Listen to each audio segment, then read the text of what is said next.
Bismillahirrahmanirrahim. Assalamualaikum warahmatullahi wabarakatuh. Bersua kembali dengan saya, Kadun, dalam sesi perkuliahan pendidikan kewarganegaraan. Pada kesempatan kali ini, kita akan membahas tentang terbentuknya negara. Seperti kita ketahui, teori terbentuknya negara minimal ada beberapa pakar yang membutuhkannya. Yang pertama ada yang namanya teori hukum alam atau secara sosiologis, bahwa pertama kali ada kondisi alam ya yang ada itu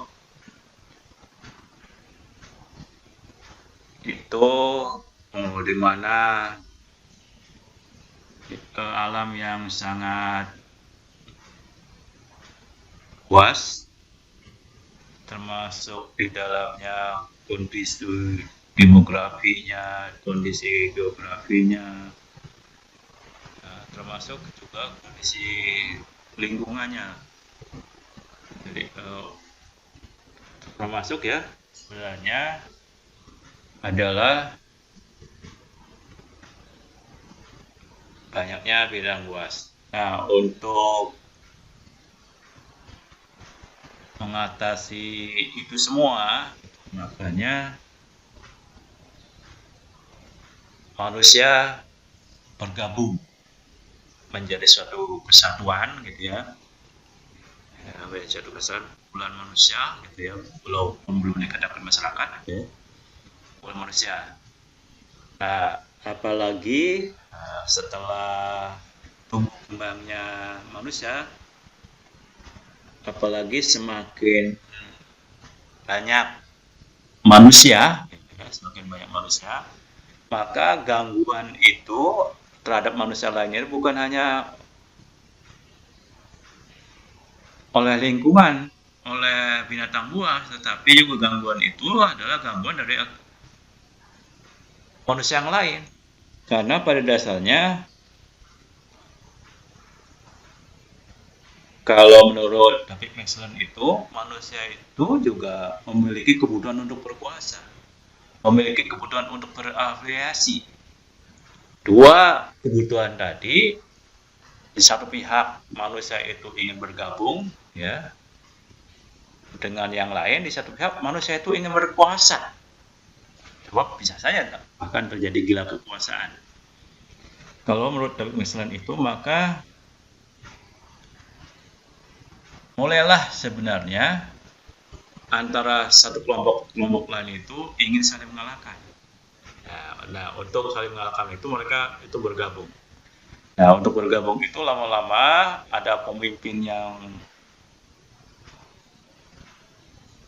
memiliki hidayah dari Tuhan Yang Maha Esa, memiliki kekuatan, makanya dialah yang akan jadi pemimpin. Mulailah sebenarnya terbentuknya namanya negara. Gitu ya. Jadi itu menurut Plato dan Aristoteles seperti itu. Nah, yang kedua, terbentuknya negara itu karena berdasarkan teori ketuhanan. Ya, berdasarkan teori. Pada intinya bahwa segala sesuatu adalah ciptaan Tuhan. Baik itu kaidah-kaidah dalam Islam maupun kaidah-kaidah dalam Kristen atau Nasrani. Ya, pada dasarnya segala sesuatunya ciptaan Tuhan, termasuk juga negara ini. Ya, ciptaan Tuhan. Bahkan kalau di agama Shinto, Tuhan itu menjelma mewujud menjadi kaisar gitu. Makanya kaisar itu wakil Tuhan gitu ya. Nah, itu. Jadi segala sesuatunya termasuk negara itu diciptakan oleh, memang sudah jadi kehendaknya lah gitu adanya negara-negara itu. Nah, teori yang ketiga ini ada yang namanya teori perjanjian. Ya, teori perjanjian pertama kali dikemukakan oleh Thomas Hobbes pertama kali dia mengungkapkan bahwa karena banyak kepentingan di masyarakat, banyak kebutuhan masyarakat. Nah, masyarakat ini berusaha bergabung untuk mendirikan suatu komunitas, suatu negara lah katakannya itu. Jadi sebenarnya perjanjian itu masyarakatlah yang sebenarnya membentuk negara. Ya, masalah itu yang mendukung. Jadi ada keinginan untuk apa? Bentuk negara itu supaya ya kebutuhan-kebutuhannya itu bisa terpenuhi oleh organisasi yang dibentuk itu. Itu faktum unionis itu seperti itu. Jadi perjanjian antara masyarakat, antara anggota masyarakat untuk membentuk suatu negara itu namanya faktum unionis. Untuk suatu organisasi yang bisa mampu memenuhi kebutuhannya, termasuk juga kebutuhan akan ketentraman, keamanan, gitu ya. Itu ke sana arahnya, gitu, ke arahnya. Nah, tetapi menurut perjanjian ini setelah ada faktum unionis, ada faktum subjektionis. Nah, setelah ada negara maka ini juga skenario teorinya seperti apa nih ya? Sebenarnya agak membingungkan juga teori ini ya.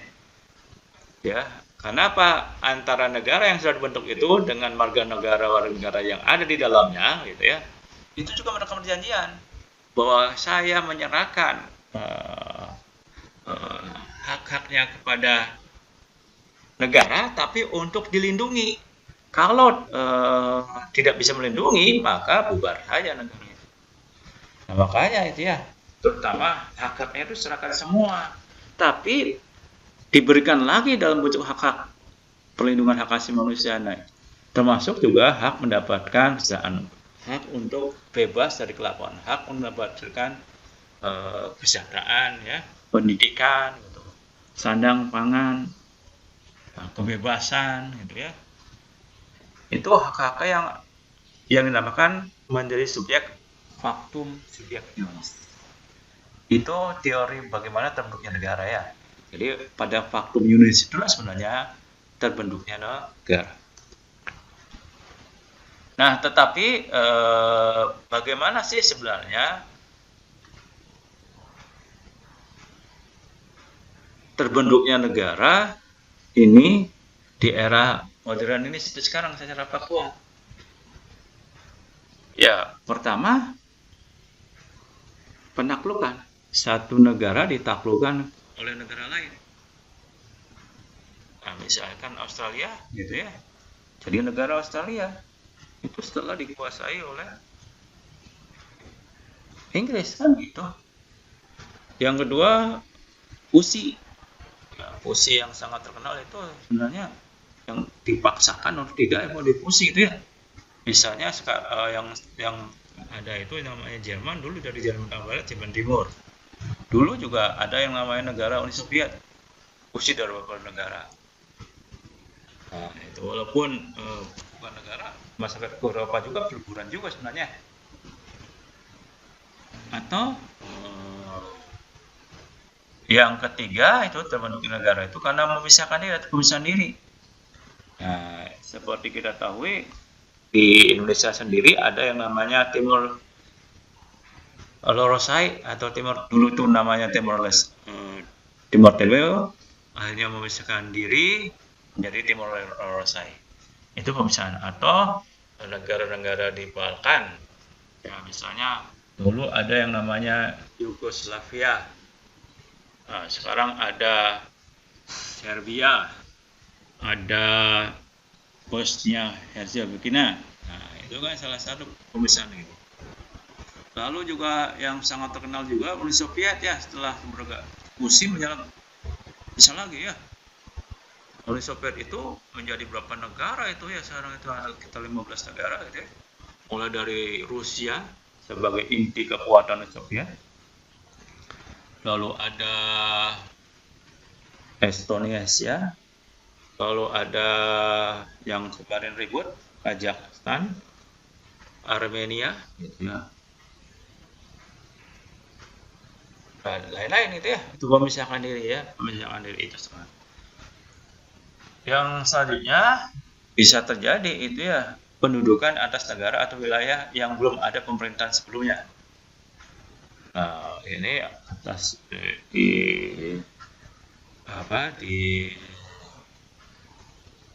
Kutub Selatan. Nah, diduduki ini jadi wilayah. Tentu bisa saja, tapi sekarang nggak ada wilayah itu ya. Nah, tapi yang pendudukan ini kayak tiap pertuan gitu ya. Dulu pertama kali banyak wilayah-wilayah yang dianggap tidak pertuan tidak boleh milik pemerintahan lalu diduduki. Ya, tapi akhirnya sekarang kan terutama termasuknya negara-negara di Mikronesia gitu ya. Dulu kan tidak pertuan semua, tapi sekarang banyak merdeka ya. Yang sering sekali terbentuknya negara melalui proklamasi menyatakan kemerdekaan ya. Contohnya Republik Indonesia memproklamasikan diri dari pemerintahan Belanda gitu ya. Waktu Belanda memberikan diri gitu ya. Itu proklamasi contoh yang paling ini. Atau contoh lain itu pembentukan. Jadi dibentuk negara gitu, baru ya pembentukan negara baru mesti terutama tadi dulunya diduduki orang di Mikronesia itu ada Kali Jawa Baru gitu ya, ada Guyana di Amerika Selatan gitu ya, ada lagi banyak sekali yang dibentuk gitu ya. Lalu ada pencaplokan. Nah, yang sangat terkenal pencaplokan ini seperti yang dilakukan oleh Israel kan gitu. Wilayahnya Turki, wilayahnya caplok ya. Juga dicaplok juga wilayah-wilayah Palestina gitu ya. Nah, itu terbentuknya negara di era modern. Jadi pada dasarnya ke arah sana. Nah, pada kesempatan terakhir ini, kita pada pertemuan kali ini akan membahas tentang unsur negara. Unsur negara ya, unsur-unsur yang wajib ada di dalam terbentuknya negara. Nah, ini unsur negara ini ada dua ya. Ada yang bersifat konstitutif, yang wajib terbentuknya negara itu. Pertama, unsurnya dari negara itu meliputi wilayah, apakah itu udara, darat, perairan, ya. Ada rakyat atau masyarakat, dan ada pemerintahan yang berdaulat. Nah, tiga unsur konstitutif itu yang wajib ada suatu negara ya. Kalau ada wilayahnya, tidak ada pemerintahnya, tadi wilayah tidak bertuan gitu ya. Bisa aja diduduki orang lalu dijadikan negara. Ya, demikian juga sebenarnya kan Amerika Serikat kan sebenarnya juga dulu tidak ada pemerintahan ya. Tidak ada pemerintahan di sana, adanya pemerintahannya.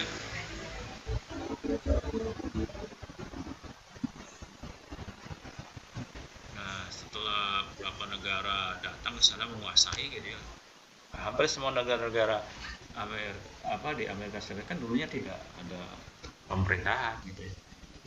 Makanya setelah adanya mereka diduduki gitu ya. Tapi ya oleh negara-negara seperti Portugis, Spanyol gitu ya. Bahkan Inggris, Perancis itu akhirnya itu ya. Nah, sekarang menjadi negara merdeka juga sekarang. Tapi dulunya duduk ya.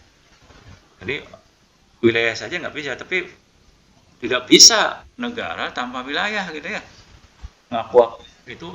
Mengaku saja bahwa ada negara yang pindah wilayahnya mana gitu. Seperti kasus negara Pasundan kan gitu ya. Yang dulu ramai itu ya. Yang diantaranya oleh Parangga itu kan gitu ya. Ngaku aja gitu. Wilayahnya mana?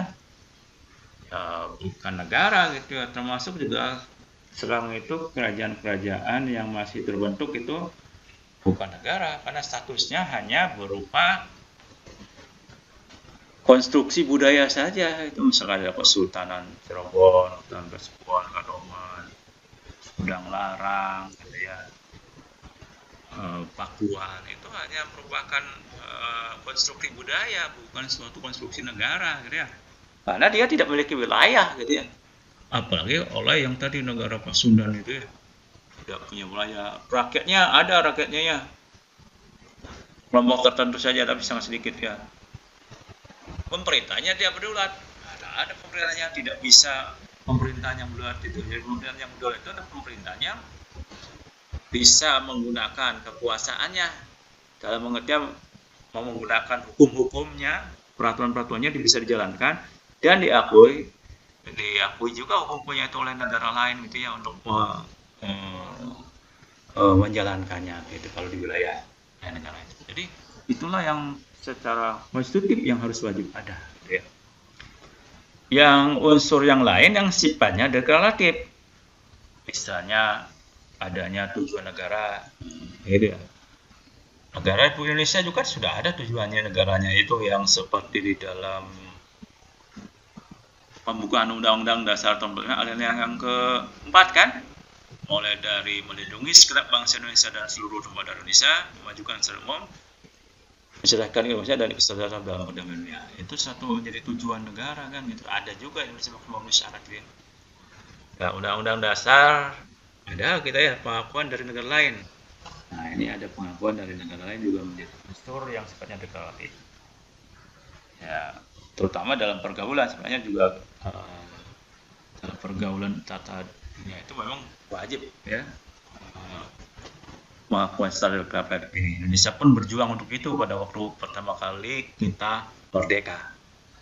Nah, baik secara de jure maupun de facto dan masuk negara dalam PBB. Biasanya pengakuan itu secara resmi deklaratif itu apabila kita diterima sebagai menjadi negara anggota PBB ya. Sebelum menjadi anggota PBB susah juga itu suatu negara. Nah, itu saya kira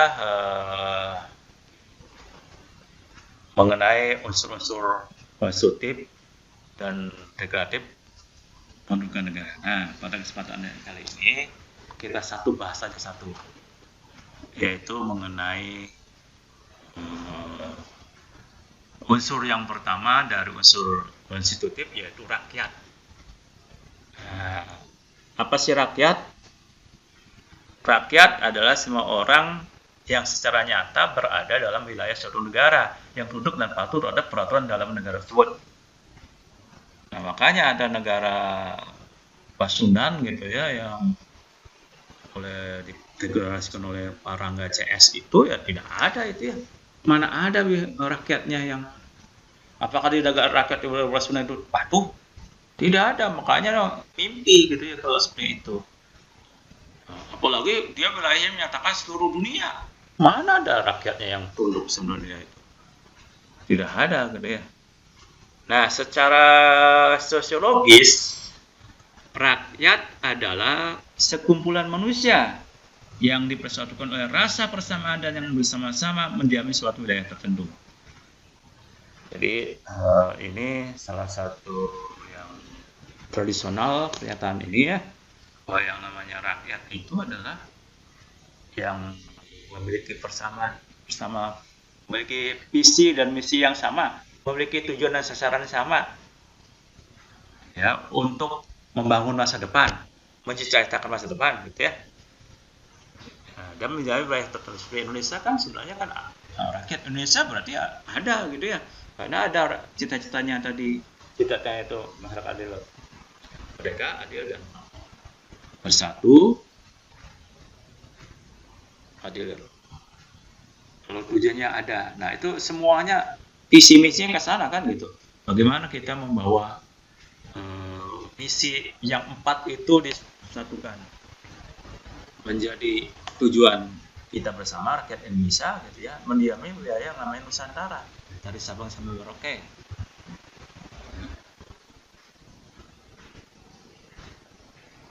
Dari Myangas sampai Pulau Rote gitu kan. Itu saya kira yang namanya rakyat secara sosiologis. Nah, secara yuridis rakyat adalah warga negara. Jadi rakyat itu warga negara harusnya dalam suatu negara yang memiliki ikatan hukum dengan pemerintah. Walaupun mungkin ada yang sejak lahir gitu ya, tapi diakui itu ikatan hukumnya ya. Yang sejak lahir kan ikatan hukumnya ada gitu ya, menjadi warga negara. Kita tidak perlu surat keterangan warga negara ya, karena dianggap kita asli ya. Nah, selain warga negara, ada juga di rakyat ini ada yang namanya penduduk. Apa sebenarnya? Penduduk itu adalah orang-orang yang berdomisili secara tetap dalam wilayah suatu negara untuk jangka waktu yang lama. Ya, setahun gitu ya. Penduduk dapat memiliki status sebagai warga negara dan bukan warga negara. Jadi kalau ada penduduk Kabupaten Sumedang, itu bukan semuanya warga negara Indonesia ya. Bisa saja ada orang yang bekerja di sini gitu ya, bekerja di Sumedang gitu ya. Dia punya pabrik, akhirnya tetap supaya lancar menjalankan hak dan kewajibannya gitu ya, maka ada didirikan pabrik. Misalnya warga Korea Selatan, warga RRC ya, Tiongkok gitu ya, yang bekerja di sini yang lama punya pabrik, makanya dia punya KTP. Tapi itu bukan warga negara asing gitu ya. Bisa saja sih warga negara Indonesia pun bukan penduduk Indonesia. Kalau dia misalkan sedang belajar di luar negeri, sedang menjadi staf kedutaan besar gitu ya, staf konsulat jenderal, nah itu bisa saja bukan warga negara Indonesia, bukan penduduk Indonesia, tapi warga negara Indonesia. Warga negara adalah orang-orang yang sah menurut hukum menjadi anggota suatu negara. Nah, ini ada nanti kita bahas satu pokok bahasan sendiri. Apa itu warga negara Indonesia berdasarkan peraturan perundangan yang ada dan sekarang yang baru. Di samping itu ada juga rakyat itu adalah bukan penduduk. Siapa itu bukan penduduk itu? Mereka yang berada dalam wilayah suatu negara tidak secara tetap, hanya untuk sementara waktu. Status kewarganegaraan mereka adalah warga negara asing. Ya, misalnya wisatawan luar negeri gitu ya, atau orang yang melakukan kunjungan kerja. Nah, gitu. Nah, itu bisa saja bukan menjadi penduduk Indonesia. Ya, statusnya bukan penduduk, tapi memang itu adalah pelancong lah gitu ya. Baik karena urusan liburan, ya, wisata maupun urusan kerja gitu ya. Itu yang namanya rakyat.